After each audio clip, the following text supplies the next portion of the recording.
ओम नमो भगवते वासुदेवाय. बोला. ओम नमो भगवते वासुदेवाय. ओम नमो भगवते वासुदेवाय. ओम ओम नमो भगवते वासुदेवाय. ओम नमो भगवते वासुदेवाय.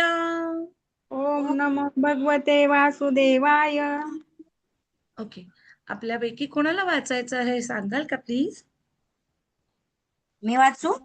हो, वाचा ना, बिलकुल वाचा. मी आधी आहे ना श्लोक वाचून घेते, मग नंतर आपण श्लोक आणि शब्दार्थ आणि अनुवाद हे मी वाचून घेते, मग तात्पर्य आपण वाचा. ओके. हो. निगमकल्पतरोर्गलितं फलम् शुकमुखादमृत द्रव संयुतम् पिबत भागवतं रसमालयम् मुहुरहो रसिका भुवि भावुकाः. निगम वैदिक साहित्य. कल्पतरोः कल्पवृक्षाचे. गलितम परिपक्व झालेले. फलम फळ. शुक भागवताचे मूळ प्रवक्ते श्रील शुकदेव गोस्वामी. मुखात त्यांच्या मुखातून अमृत स्रवलेले अमृत. द्रव पेय. संयुतम मिसळलेले. पिबत प्या. भागवतम ज्याच्या परमेश्वराची नित्य संबंध आहे असे शास्त्र. त्या विषयांचा हा भागवत ग्रंथ. रसम रुचकर असा हा आस्वाद्य रस. आलयम आलय साठा. मुहुहु नेहमी. अहो अहो रसिकाहा रसिक हो. ज्याला रसांचे परिपूर्ण ज्ञान आहे तो. भुवी पृथ्वीवर. भावुकाहा तज्ञ आणि विचारी. हे तज्ञ आणि विचारी मनुष्य हो, तुम्ही या भागवताचे आस्वादन करा, रुची घ्या. वैदिक साहित्य रूपी कल्पवृक्षाचे हे परिपक्व झालेले फळ आहे. श्री शुकदेव गोस्वामींच्या अधरातून निघालेले ते अमृत आहे. म्हणून ते अमृत जरी मुक्त पुरुषांसह सर्वांसाठी अगोदरच आस्वादनीय होते, तरी ते हे फळ आता अधिकच रुचकर झालेले आहे. हरे कृष्ण. राजश्री माताजी, आपण आता बोलायचंय. आवाज आवाज हो येत नाहीये माताजी. माताजी, मला तर येतो तुमचा आवाज. रेंज प्रॉब्लेम आहे का? कदाचित तुमचा नेटवर्कचा इश्यू असेल, कदाचित, बाकी काय नाही. मला तर येतोय तुमचा आवाज. ओके. तुम्ही आता वाचा तात्पर्य. माताजी. येतोय अरे का रे. आवाज? हो येतोय, आता तुमचा येतोय. एक काम करा, तुम्ही वाचायला लागा. तात्पर्य श्रील हरे कृष्ण. प्रभुपाद्वारे श्रील प्रभुपादची जय हरे असं बोलायचं.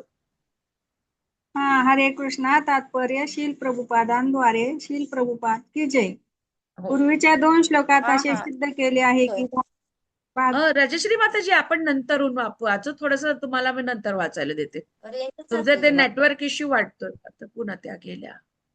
भागवत हे उदात्त वाङ्मय आहे आणि स्वतःच्या दिव्य गुणांनी इतर सर्व वैदिक वाङ्मय धर्मग्रंथांमध्ये माताजी, ते वाङ्मय वाङ्मय माताजी, वाङ्मय, वाङ्मय नाही, वाङ्मय. Sorry okay. वाङ्मय आहे आणि स्वतःच्या वाङ्मय दिव्य गुणांनी. सर्वश्रेष्ठ आहे. तात्पर्य शील प्रभुपादांद्वारे शील प्रभुपाद की जय. पूर्वीच्या 2 श्लोकात असे सिद्ध केले आहे की भागवत उदात्त वाङ्मय आहे आणि स्वतःच्या दिव्य गुणांनी इतर सर्व वैदिक धर्मग्रंथांमध्ये हे वाङ्मय सर्वश्रेष्ठ आहे. सर्व लौकिक कर्म आणि लौकिक ज्ञान यांच्यापेक्षा ते उच्चतर आहे. या श्लोकात असे म्हटले आहे की भागवत हे केवळ श्रेष्ठ वाङ्मयच नाही, तर ते सर्व वैदिक वाङ्मयाचे परिपक्व असे फळ आहे. दुसऱ्या शब्दात सांगायचे तर ते सर्व वैदिक ज्ञानाचे सार आहे. हे सर्व विचारात घेऊन त्याचे शांतपणे व नम्रतापूर्वक श्रवण करणे ही गोष्ट निश्चितच फार महत्वाची आहे. म्हणून मनुष्याने मोठ्या आधाराने व एकचित्तेने भागवताच्या संदेशाचे श्रवण करावे आणि त्यात दिलेल्या शिकवणीचा अंगीकार करावा.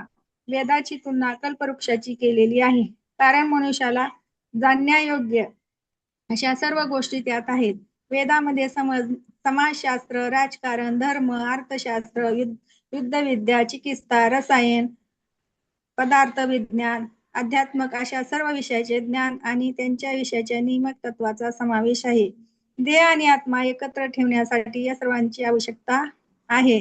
या सर्वापेक्षा अधिक विशेष महत्वाची गोष्ट ही आहे की त्यामध्ये आध्यात्मिक साक्षात्कारासाठी मार्गदर्शन आहे. अशा ज्ञानाने जीवाची आध्यात्मिक स्तरावर क्रमाक्रमाने उन्नती होत जाते आणि सर्वश्रेष्ठ आध्यात्मिक साक्षात्कार म्हणजे भगवंत हे सर्व आध्यात्मिक दिव्य रसाचे सागर आहे. याचे ज्ञान होणे हा होय.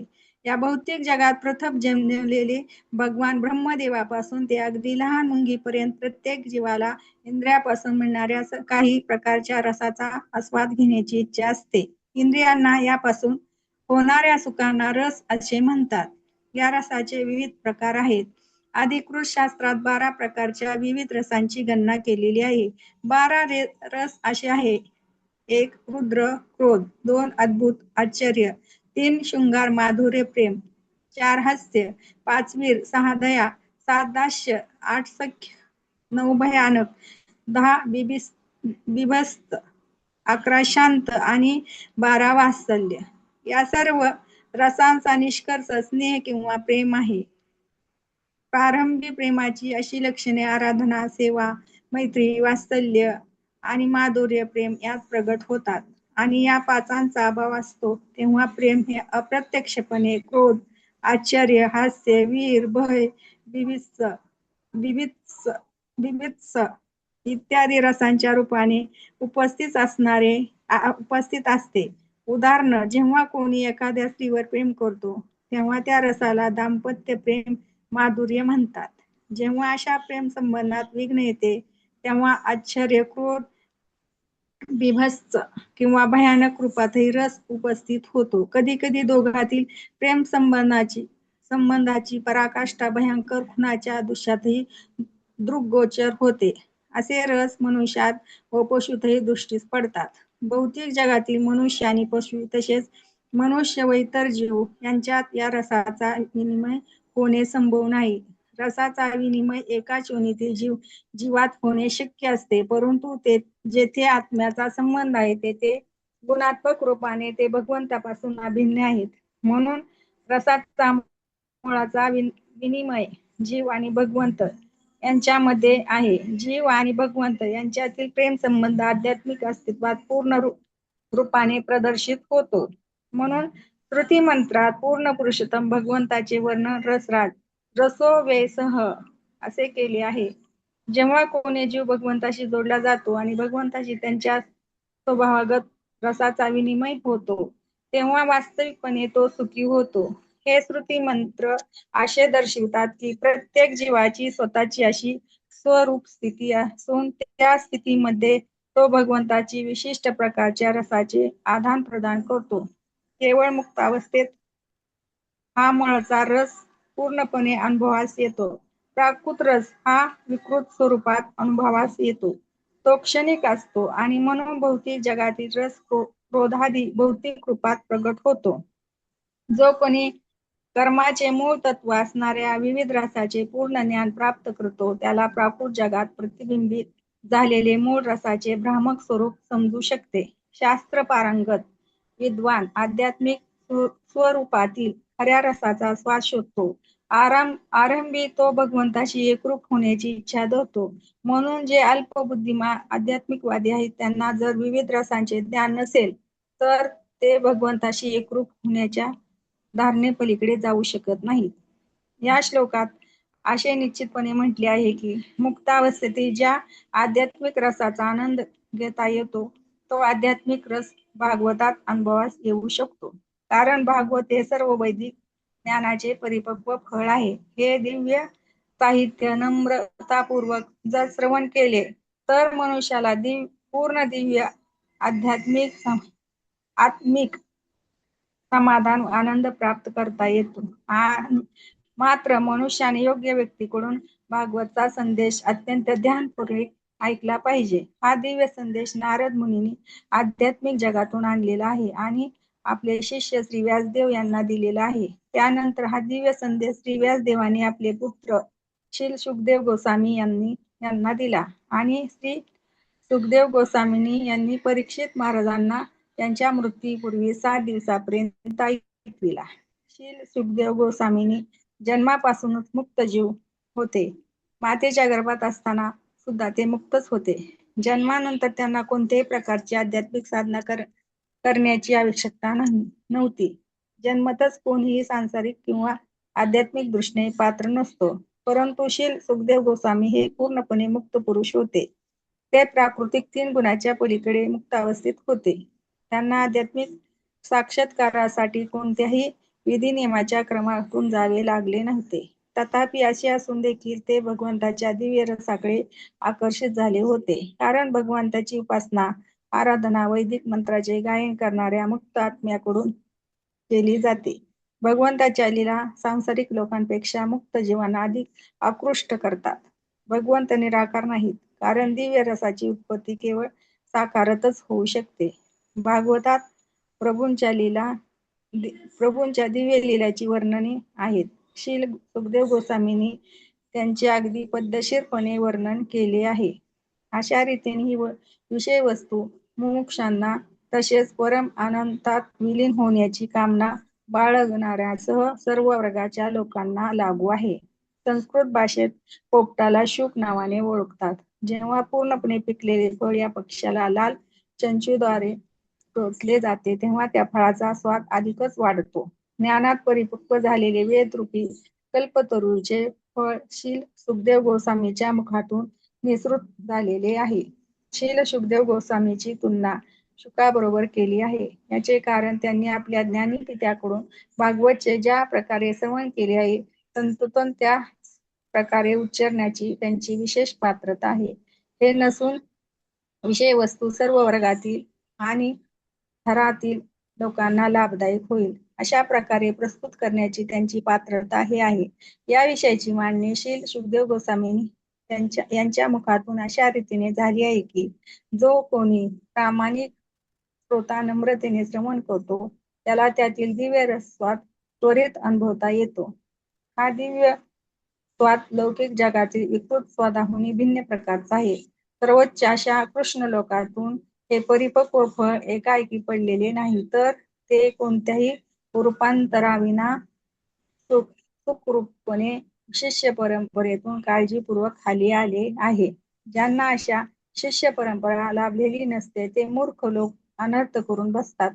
जे दिव्य साक्षात्काराच्या क्रमानुसार हे फळ अतिशय विचारपूर्वक प्रस्तुत करतात त्या शुद्ध गोस्वामीच्या चरणाचे अनुगमन करण्यावाचून असे लोक एकदम रास नृत्य म्हणून ओळखला जाणारा सर्वोच्च दिव्य रस समजून घेण्याचा प्रयत्न करतात.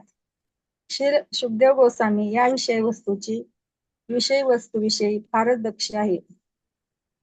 श्री सुखदेव गोस्वामीची थोरवी आणि भागवतचा अधिकार समजण्यासाठी मनुष्याला पुरेशी बुद्धिमत्ता असली पाहिजे. भागवतची ही शिष्य परंपरेची पद्धत आपणाला हेच सुचवते की भागवत पुराण श्री सुखदेव गोस्वामीच्या वास्तविक प्रतिनिधीकडून समजून घेणे आवश्यक आहे.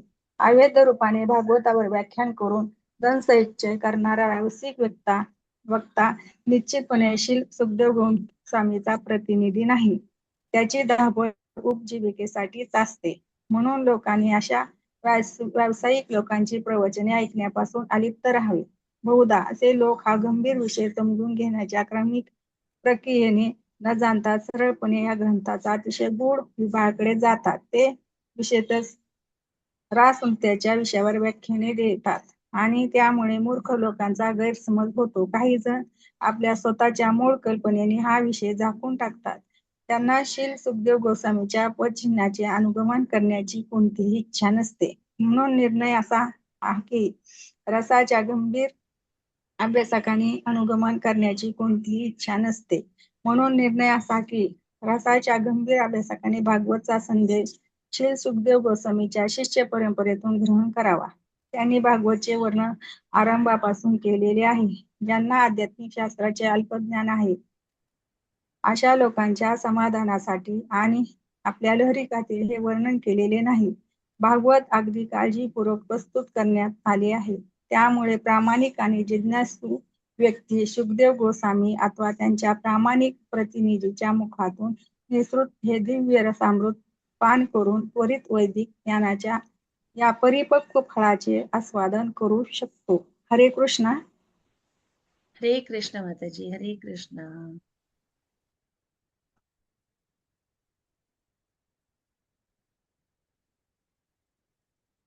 हरे कृष्णा. आज कसे काय